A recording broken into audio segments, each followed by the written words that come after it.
নিৰ্দেশ মৰ্মে আজি দুটা দাবীত আমি প্ৰতিবাদী কাৰ্যসূচী পালন কৰিছোঁ। যি বৰ্তমান শাসকীয় বিজেপি চৰকাৰখনে যি অত্যাৱশ্যকীয় মূল্য বৃদ্ধি কৰি আজি খাটি খুৰা সাধাৰণ জনতাক পানীত হাঁহ নচৰা অৱস্থা কৰিছে। আজি চব ৰন্ধন গেছৰ পৰা ধৰি পেট্ৰল ডিজেল আজি খাদ্য সামগ্ৰীৰ পৰা ধৰি আজি মেডিচিন প্ৰত্যেকটো বস্তুতে ইমানে চৰা দাম হৈছে।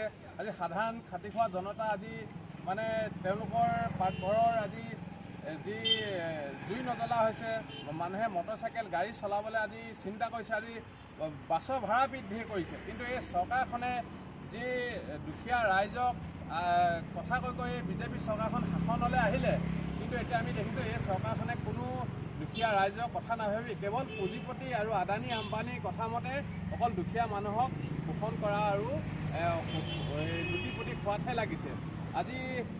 আজি প্ৰত্যেক মানুহৰ ঘৰত মানে বেমাৰ আছে। আজি প্ৰত্যেক মানুহৰ ঘৰত আপোনালোকে চাওক, প্ৰেছাৰ চুগাৰৰ পৰা ধৰি হাৰ্টৰ ৰোগী সকলোৰে ঘৰত আছে। আজি মানুহে এসাঁজ ভাত নাখালেও মেডিচিন এটা নাখালে মৃত্যুমুখত পৰিব। আজি প্ৰেছাৰৰ দৰৱ হওক, চুগাৰৰ দৰৱ হওক, হাৰ্টৰ দৰৱ হওক, ইমানেই মূল্য বৃদ্ধি কৰিছে পুঁজিপতি ডাঙৰ বহুজাতিক কোম্পানীৰ স্বাৰ্থত এই বিজেপি চৰকাৰখনে আজি সাধাৰণ জনতা আজি মৰুজীৱ অৱস্থাকে জীয়াই আছে। আজি দেখিছোঁ আজি চাউলৰ দাম বৃদ্ধি হৈছে। সকলো বস্তুতে আজি চৰকাৰে সম্পূৰ্ণ মানে মূল্য বৃদ্ধি ৰোধ কৰাত বিফল হৈছে বিজেপি চৰকাৰখন।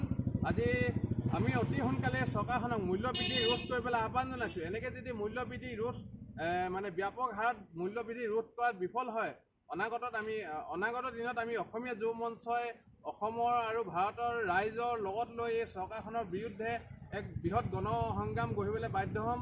আৰু অনাগত যিবোৰ ইলেকশ্যন আহি আছে তাৰ ইলেকশ্যনসমূহত কিন্তু এই চৰকাৰখনে যোগ্য প্ৰত্যুত্তৰ পাব বুলি আমি ইয়াৰ দ্বাৰা সকীয়াই দিছোঁ। আৰু যি অবৈধ বাংলাদেশী আজি লখিমপুৰ জিলাৰ বিভিন্ন অঞ্চলত পিয়াপি দি ফুৰিছে।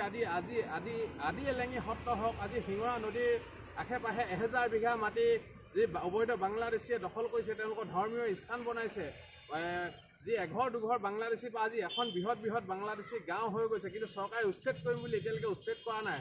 অতি সোনকালে এই বাংলাদেশীখিনিক অসম চৰকাৰক উচ্ছেদ কৰিবলৈ দাবী জনাইছোঁ। উচ্ছেদ কৰি বাংলাদেশীখিনি এইফালে উচ্ছেদ কৰে। দেখিছোঁ বাংলাদেশীখিনি বাংলাদেশত নপঠায়, লখিমপুৰৰ কোনোবা ঠাইত যদি অসমৰ উচ্ছেদ কৰে তেওঁলোকে ইফালৰ পৰা ইফাল যায়, ইফালৰ পৰা ইফাল যায়। আমি অসম চৰকাৰ আহ্বান জনাইছোঁ বাংলাদেশীখিনি উচ্ছেদ কৰি সম্পূৰ্ণ বাংলাদেশলৈ খেদি পঠাওক আৰু বাংলাদেশৰ লগত এখন প্ৰত্যাৰ্পণ চুক্তি কৰি সম্পূৰ্ণ বাংলাদেশীখিনি বাংলাদেশলৈ যোৱাৰ ব্যৱস্থা কৰক। অসম চৰকাৰে যদি লখিমপুৰ জিলাৰ বাংলাদেশীখিনি উচ্ছেদ নকৰে, আমি কিন্তু অসমীয়া যুৱ মঞ্চই গোটেই শিঙৰা নদী অঞ্চলৰ হওক, লখিমপুৰৰ আশে পাশে হওক, আমি নিজে গৈ উচ্ছেদ কৰিম। ইয়াৰ বাবে যদি এক ভয়াৱহ যুদ্ধসদৃশ পৰিৱেশ সৃষ্টি হয়, ইয়াৰ কাৰণে বাংলাদেশীখিনি আৰু চৰকাৰ জগৰীয়া হ'ব বুলি আমি স্পষ্টৰূপে ইয়াৰ দ্বাৰা সকিয়নি প্ৰদান কৰিছোঁ বাংলাদেশীসকলক আৰু অসম চৰকাৰক অতি সোনকালে বাংলাদেশী বাংলাদেশলৈ খেদি পঠিয়াবলৈ আহ্বান জনাইছোঁ।